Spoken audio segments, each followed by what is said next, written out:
Mes chers compatriotes, demain 4 avril 2025, nous célébrerons ensemble le 65e anniversaire de l'accession de notre pays à la souveraineté internationale. À toutes et à tous, j'adresse mes chaleureuses félicitations. En ce moment de communion nationale, j'ai une pensée émue pour tous les djambars tombés au champ d'honneur et pour tous les êtres chers qui nous ont quittés. Je compatis également au nom de toute la nation à la souffrance de tous ceux qui luttent contre la maladie ou qui traversent des moments difficiles. Cette année encore, la fête de l'indépendance se déroule sous le signe de la communion spirituelle, en plein carême chrétien et au lendemain de la fin du mois béni du Ramadan. Ces moments d'intense ferveur spirituelle et de grâce nous rappellent que la foi est notre plus belle richesse et qu'elle alimente au quotidien notre capacité exceptionnelle à vivre ensemble dans la fraternité, l'harmonie et la diversité. Rendons grâce au Tout-Puissant pour cette heureuse coïncidence et prions ensemble pour qu'il agrée nos dévotions et continue de veiller sur le peuple sénégalais. Face aux défis des temps, les valeurs héritées de nos aînés nous invitent à toujours unir nos forces dans les moments cruciaux de notre histoire. Nous devons tout faire pour préserver ce précieux legs qui constitue une dimension essentielle de notre patrimoine immatériel. C'est cela l'esprit de notre inébranlable volonté de vivre ensemble que résume si bien notre devise nationale: un peuple, un but, une foi. Mes chers compatriotes, voilà 65 ans maintenant que nous avons pris notre destin en main. 65 ans que le Sénégal affirme fièrement sa souveraineté. 65 ans que le Sénégal poursuit sa marche vers le progrès, malgré les turbulences du monde. Porté par l'idéal d'un Sénégal libre, souverain, juste et prospère, les conquêtes successives de droits et libertés ont posé les jalons d'un modèle démocratique fécond qui se renforce de jour en jour par le dialogue. Cette maturité démocratique permet aux divers acteurs politiques et sociaux de notre pays de s'exprimer librement, de rivaliser âprement au besoin, mais toujours de reconnaître le verdict du peuple souverain.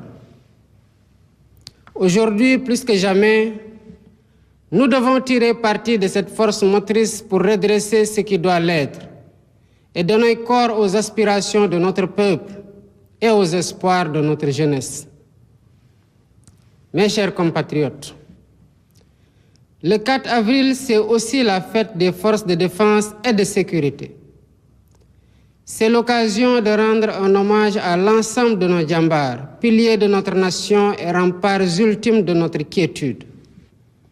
À vos aînés et à tous nos anciens combattants, je réitère la reconnaissance et la gratitude infinie de toute la nation.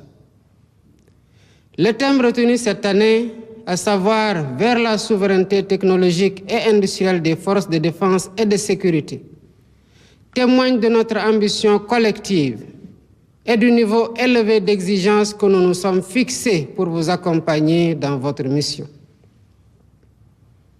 Chers membres des forces de défense et de sécurité, hommes et femmes de devoir, vous êtes les garants de notre paix et les protecteurs infatigables de notre souveraineté.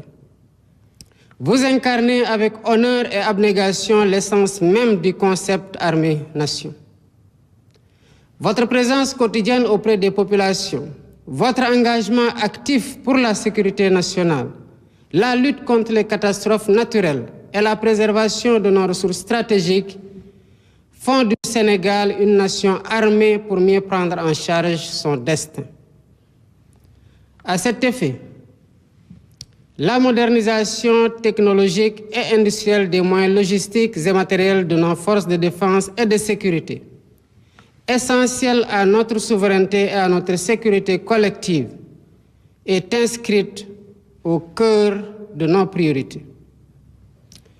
Mes chers compatriotes, voilà un an déjà que nous avons entrepris de transformer profondément notre pays, en dressant avec rigueur et lucidité un diagnostic sans complaisance de la situation économique. Même si la situation actuelle révèle des défis encore plus grands que nous devons relever, le devoir de vérité constitue le socle de la rupture systémique que nous avons engagée avec détermination et responsabilité. D'ores et déjà, le gouvernement s'est résolument engagé dans un vaste chantier de réforme. Elle vise l'optimisation des finances locales, une politique budgétaire transparente, la rationalisation des dépenses et la gestion efficiente de la dette pour préserver la viabilité des finances publiques. Mes chers compatriotes, d'importants efforts ont été consentis pour apurer, pour une période de 4 années, les arriérés dus aux opérateurs agréés pour les semences et pour le matériel agricole pour plus de 80 milliards de francs CFA. Sur un montant de 113 milliards constaté à la fin 2024, une somme de 70 milliards a été décaissée à la fin du mois de mars 2025. Il en est de même du secteur des BTP, où des paiements sur des arriérés de 62 milliards ont été effectués et un montant de 66 milliards est prévu dans la loi de finances initiale 2025. Enfin, l'appurement des rappels, loin d'être exhaustif, a atteint 19 milliards de francs CFA à la fin du mois de mars 2025 pour un effectif bénéficiaire de 9 479 enseignants. Il s'y ajoute des mises en solde concernant 1198 maîtres et professeurs contractuels pour un impact budgétaire annuel de 5 milliards 79. Pour renforcer et soutenir activement l'autonomisation économique des femmes, la phase 2 du programme PAVI de la DER, avec une dotation d'un montant de 107 milliards, sera lancée dans les prochains jours. Elle sera couplée à un vaste programme innovant de 3 000 fermes intégrées sur une superficie globale de 15 000 hectares, réparties sur l'ensemble du territoire et associant agriculture et élevage. Ainsi, dès cette année 2025, nous lancerons le programme innovant des coopératives agricoles communautaires, structure destinée à renforcer les capacités de production des agriculteurs et éleveurs, notamment des jeunes et des femmes, et à favoriser leur accès au marché. Ces avancées réalisées malgré les contraintes budgétaires sont le socle de perspectives ambitieuses. Mes chers compatriotes, dans ce contexte marqué par la rareté des ressources, seule la discipline budgétaire, qui n'est pas négociable, nous permettra d'engager avec confiance le redressement indispensable de nos comptes publics. Le basculement intégral très prochain dans le système intégré de gestion de l'information financière permettra également de renforcer l'intégrité des opérations budgétaires et financières et le suivi strict du patrimoine de l'État. Cette stratégie se traduit par nos efforts constants pour alléger concrètement le coût de la vie, avec la baisse continue des prix des denrées de première nécessité, tout en préservant la qualité de vie des Sénégalais en matière de santé et d'environnement. Ces baisses, comme je l'avais annoncé récemment, se poursuivront par la grâce de Dieu.